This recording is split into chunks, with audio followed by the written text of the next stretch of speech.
Assalomu alaykum. Xo'p, bugun 21 avgust.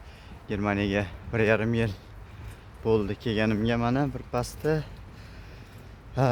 nihoyat sterilizatsiya bo'limidan chiqib normal klinika sharoitiga o'tdim. Kichik bir xususiy klinikada yordamchi lavozimi uchun, ya'ni doktor yordamchisi.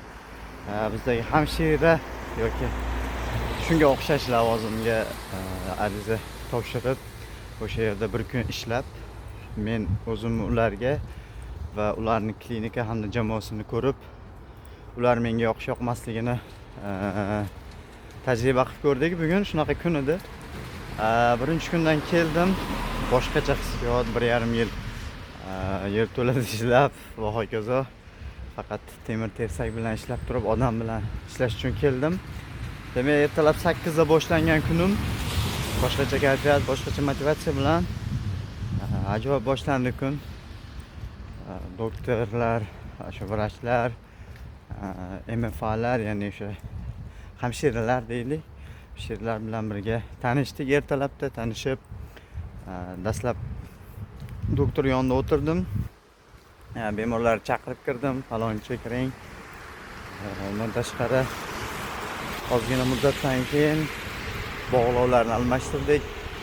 Operatsiya bo'lgan bemorlarni bog'lovlarni almashtirdik. Bundan tashqari tikilgan iplarni olib tashladik, cho'klarni olib tashladik. Shunaqa bo'ldi.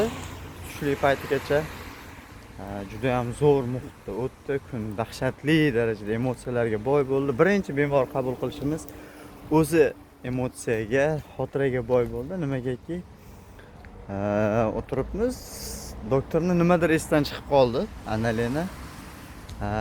Uni esdan chiqib qoldi va hech qanaqa ikkilanmadi. Telefonni oldi, "Hozir men bitta qaraychi" dedi.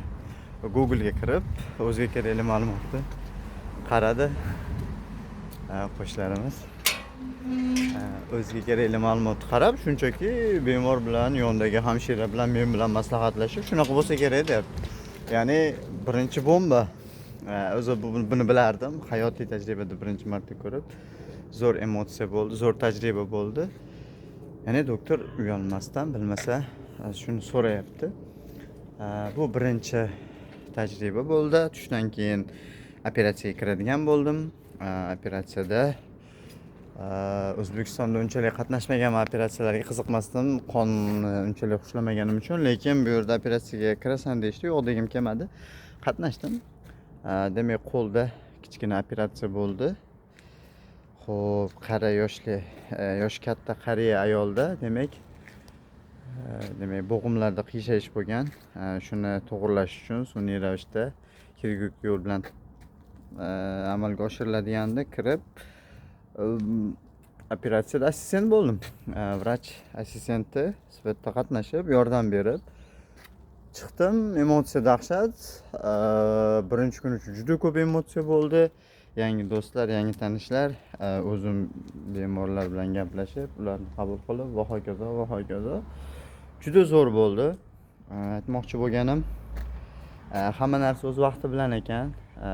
Tilni yaxshi mana shu paytgacha oz-moz o'rgandim. Ana shu o'rgangan tilim va sterilizatsiya bo'limida yiqqan tajribalarim, o'sha tibbiyot asboblari nomlarini bilish, ma'lum darajada qanaqa ishlatish, undan tashqari ana o'shada o'quv kursini tugatganim, hammasi menga asqotdi. Hamma narsa o'z vaqti bilan keldi. Xudoga shukr, shuni esdalik qilib olib qo'ymoqchi edim. Shuning uchun video qilib qo'ydim shunchaki. Qachonlardir o'zimga esdalik bo'lib qoladi mana shu yaxshi kunlardan. Harakat qilinsa, bo'shashmasdan, imkon boricha harakat qilinsa, to'xtalmasa, harakat qilishda davom etilsa, demak, hamma narsaga, har qanaqa joyda qiyin bo'lishidan qat'iy nazar, qanchalik qiyin bo'lishidan qat'iy nazar erishsa bo'lar ekan.